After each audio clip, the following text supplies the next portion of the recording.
நமக்குள் உலாவுகின்ற தேவன். இரண்டாவது நாம் அங்கே பார்க்கின்றது, ஆண்டவர் சொன்ன பொழுது சமுதாயத்தை குறித்து பேசுகின்றார். அவர் சொல்றார், ஒரு பட்டினம் இந்த மலையின் மேல் இருக்கும் பொழுது அதோடைய வெளிச்சத்தை யாரும் மறைக்க முடியாது என்று சொல்றார். இந்த வசனம் எழுதப்பட்ட நாட்களில் மின்சாரம் இல்லை. இப்படிதான் எல்லாரும் வீட்டில் இன்றைக்கு இருக்கின்ற மாதிரி லைட்டுகள் இல்லை.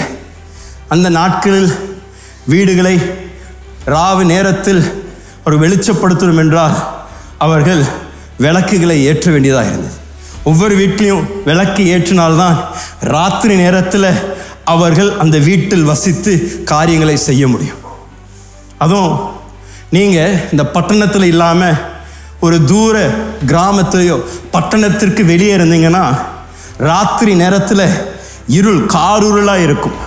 அப்படின்னா சில பேர் நீங்கள் பார்த்துருப்பீங்க, சில நேரத்தில் கிராமத்துக்கெல்லாம் போகும்பொழுது திடீர்னு கரண்ட்டு போயிடுச்சுன்னா இந்த இருள் என்ன ஒரு இருளுங்க, கார் இருள். அப்படின்னா முன்னாடி இருக்கிற கையை பார்க்க முடியாத அளவுக்கு இருள் இருக்கும் ராத்திரி நேரத்தில்.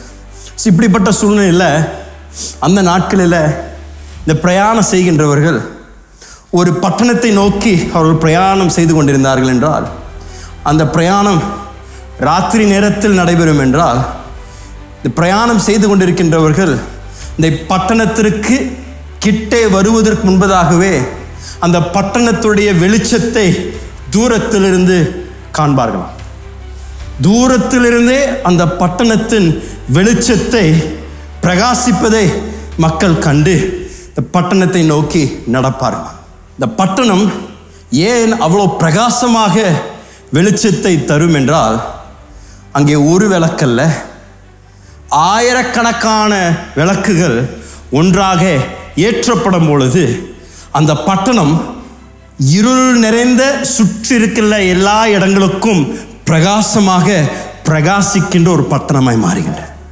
ஆண்டவர் தங்களுடைய பிள்ளைகளை பார்த்து அவர் இதுதான் சொல்றார், நீங்கள் தனியாக மாத்திரம் எனக்கு வெளிச்சமாய் இருந்தால் போதாது, நீங்கள் எல்லாரும் ஒன்றாக சேர்ந்து எப்படி ஒரு பட்டணம் ஒரு மலை மேல் இருக்கின்ற பட்டணத்தை யாரும் மறைக்க முடியாதோ அப்படிதான் என்னுடைய ஜனங்களும் ஒரு மலை மேல் இருக்கக்கூடிய ஜனக்கூட்டமாக இருந்து உலகம் எல்லாரும் கண்களை ஏறெடுத்து பார்க்கும் பொழுது அந்த வெளிச்சத்தை காணக்கூடிய மக்களாக இருக்கணும்.